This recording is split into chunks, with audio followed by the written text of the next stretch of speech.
Hello, I'm Lamisile Pamela Ngubane, and this is the Entity Dynamics podcast.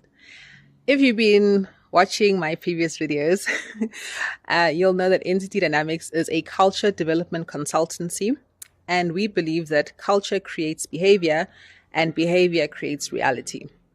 So, last time I posted, it was in December last year on Christmas Day, actually, and I was talking about why it is important for Christians to believe, to understand the mechanisms and physics of what they believe in, right? Because I honestly believe that if people claim to have a connection to a higher power, then they should be able to manifest the reality of being connected to a higher power, right? And yet we have like billions of people on planet Earth claiming to believe in a higher power, to be connected to a higher power, and yet their lives do not show it. You know, people are powerless, they're oppressed, they feel coerced into doing things, even basic things, that they really don't have to do, but they feel coerced. So you think to yourself, okay, what are you believing in then? What's the point? And I think in many respects, people are actually finding themselves being devotees of institutions, not devotees of the higher power that they claim to be. And this is why I was saying we need to understand the mechanisms. Anyway, since I made that video, I've been getting a lot of interesting insights and just going through a lot of interesting developments and changes in my own life.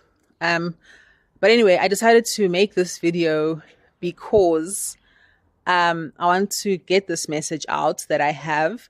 I started this company to be a culture development consultant, and I'm still working on that. But this information that I have is something which I need to share with human beings because that's what I'm actually here to do on this planet. That's what I believe is my purpose. And while, yes, I'm waiting for my company to take off, and that's going to be cool when it does, and I'll make money and everything. But the reality is this information is important. And so I'm going to share it. People watch my videos and they benefit from what I share, then I'm super happy. If people want to hire me as a speaker, even awesomer. And so I look forward to that as well. But, I thought to myself, Pam, if you're going to wait for someone to hire you before you speak this stuff, what's the point of having it inside you? You know what I mean? It's truth, it's knowledge that I need to share with people. So I'm going to share it. And I decided also I'm going to do it outside in my garden because the whole formal setup I had before doesn't really vibe with me anymore. Just because I feel like, I want to be more organic about this, because I also believe that knowledge and learning is also an organic process. It's something that's constantly happening. We should be constantly learning in all sorts of settings and circumstances. And if we're going to wait for the right time and the right circumstances to learn and to share and to grow, it's not going to happen, And I think that's probably one of our problems on earth, is that we constantly put ourselves in situations where everything must be right. In order for someone to be able to share knowledge, no, first you must have a master's degree in that stuff. Okay, it's good to learn. I have an honors degree in history and I've got a PGCE in education. I believe in education. My parents are educated people, so I'm not beefing with that. But what I'm saying is, there's a lot that human beings have inside of them that they are not sharing because they don't believe that they are qualified to share it. And so I'm thinking that, this is one of the cultural developments that we need in our society.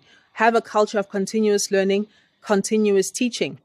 No one's perfect. I don't know everything. I've read a lot about the stuff I talk about.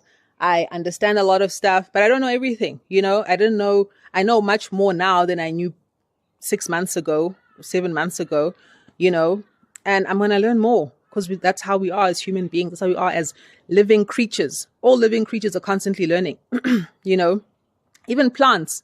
If a plant can see that in this spot, there's more sunshine than in this spot, it's going to protrude its branches towards where there's more sunshine. It's figuring things out. We also as human beings are constantly figuring things out. And so I think we just need to get on with it, just do it. That's what I'm doing here.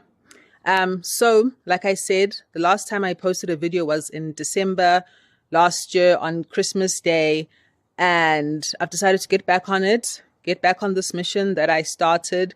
And it's been something that I've been thinking about for years, right?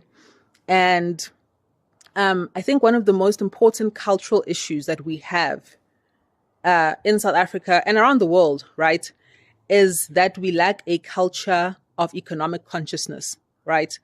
And, you know, there's an interesting philosopher called Saint Germain. I can't remember what his first name is. I think it's Emmanuel.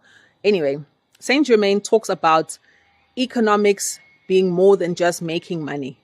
It's actually a spiritual process, you know, of valuing life, you know, and valuing yourself, you know, and working with what you have to make the most of what you have, and to increase what you have, and to increase yourself and your life. So I thought to myself, yes, developing a culture of economic consciousness. This is extremely important.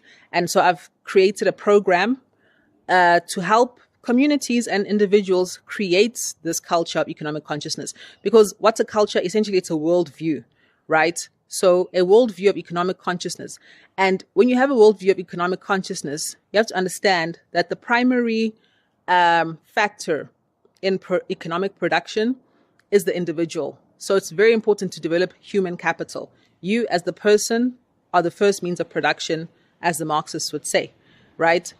And then how you are living in your life and how you're experiencing yourself and your world heavily impacts your worldview, you know, because if you see yourself as capable and able to make your life what you want it to be, then you're going to have a much more peaceful relationship with yourself.